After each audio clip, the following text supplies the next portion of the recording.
மேவி போசேத்து முடவன் அல்ல.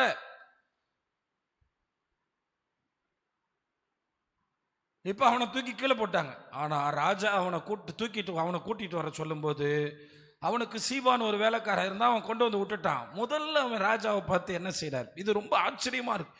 ஒரு ராஜ குடும்பத்தில் வந்தவர் இப்படிப்பட்டவராக இருக்க முடியுமான்னு எனக்கு ஆச்சரியமா இருக்கு. பிறப்பில் ஒரு பணக்கார குடும்பத்தில் பிறந்தவருக்கு இப்படி எவ்வளவு அழகான தாழ்மை உணர்வு இருந்தது.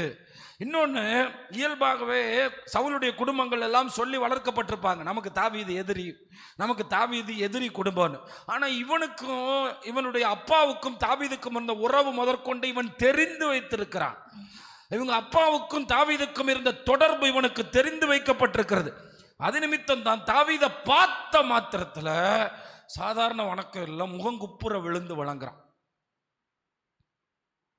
நம்மளை நேசிக்கிற ஆண்டவரை குறித்து நமக்கு தெரிஞ்சிருந்தா, அவர் நம்மை போஷிக்கிறவர், நம்மை காப்பாற்றுகிறவர், நம்மை நினைக்கிறவர், நம்மை விசாரிக்கிறவர், நம்மை தூக்கி சுமக்கிறவர், நமக்காக திட்டங்களை வைத்திருக்கிறவர், நம்மை கடைசி வரை நடத்துகிறவர், நம்மை ஒரு நாளும் கைவிடாதவர் என்றால், அவர் சமூகத்துக்கு வரும்போது நம்மை தாழ்த்த வேண்டும் என்பதை சேர்த்து நமக்கு கற்றுக் கொடுக்கிறார்.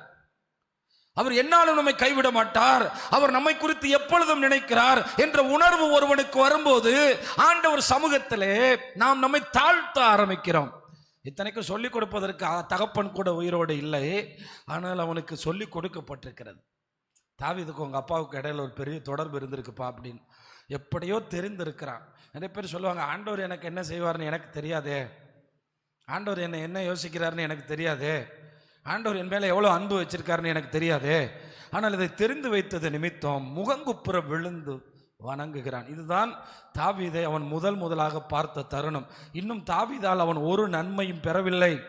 நம்முடைய வாழ்க்கையோ நம்முடைய ஆண்டவரால் நாம் படித்தோம், நாம் சில நன்மைகளை உணர்ந்தோம், நாம் சில அறிவை அடைந்தோம். நம்முடைய ஆண்டவர் நமக்கு எத்தனையோ நன்மைகளை நமக்கு செய்தார்.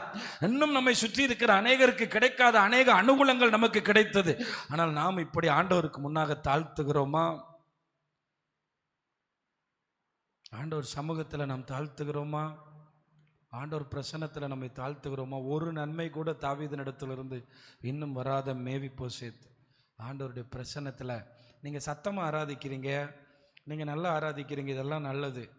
ஆனால் ஆண்டவருக்கு முன்னாக முகங்குப்புற விழுந்து அந்த பிரசன்னத்தில் அவன் தாழ்த்துகிறான். தாவீது கேட்குறாரு, மேவி போசேத்தேன் பேர் சொல்லி கூப்பிடும்போது அவன் இதோ அடியேன் என்று சொல்லுகிறான்.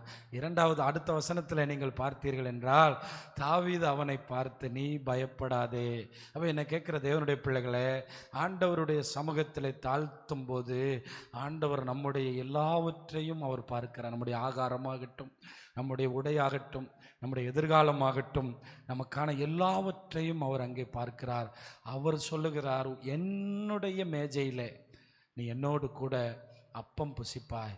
நீங்கள் இன்னைக்கு நிறைய பேருக்கு ஆமாம் ஆண்டவருடைய சமூகத்தினுடைய மேன்மை தெரியவில்லை,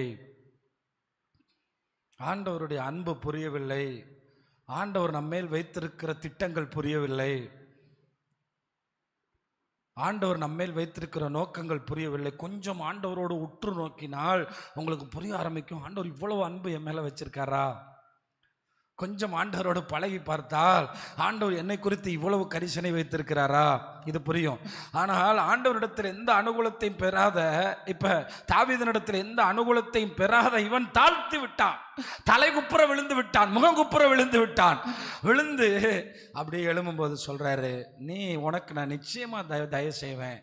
ஆமாம், இன்னும் கொஞ்சம் பேர் சவுலோட மறுமனையாட்டியினுடைய பிள்ளைங்கள்லாம் உயிரோடு இருக்கிறாங்க. ஆனால் எல்லா நிலங்களையும் உன் கையில் நான் தர்றேன், அதையெல்லாம் உன்னுடைய மேன்மைக்காக நீ பயன்படுத்திக்க, நீ எப்பயும் என்னோட மேஜையில் என்ன புசிப்ப. இது நம்முடைய ஆண்டவர் நமக்கு கொடுத்த வாக்கு தத்துவம் தெரியுமா?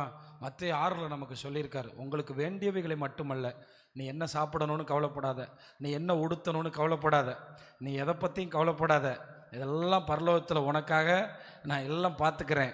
ஆனால் அந்த ஆண்டவருக்கு முன்னாடி நம்ம தாழ்த்துகிறவர்களாக இருந்தால் நம்முடைய சாப்பாட்டை குறித்து, நம்முடைய உடையை குறித்து, நம்முடைய எதிர்காலத்தை குறித்து கவலைப்படாது மட்டுமல்ல, எல்லாவற்றையும் கூட கொடுக்கிற ஒரு ஆண்டவர் இருக்கிறார் என்பதை நீங்கள் புரிந்து கொள்ள வேண்டும்.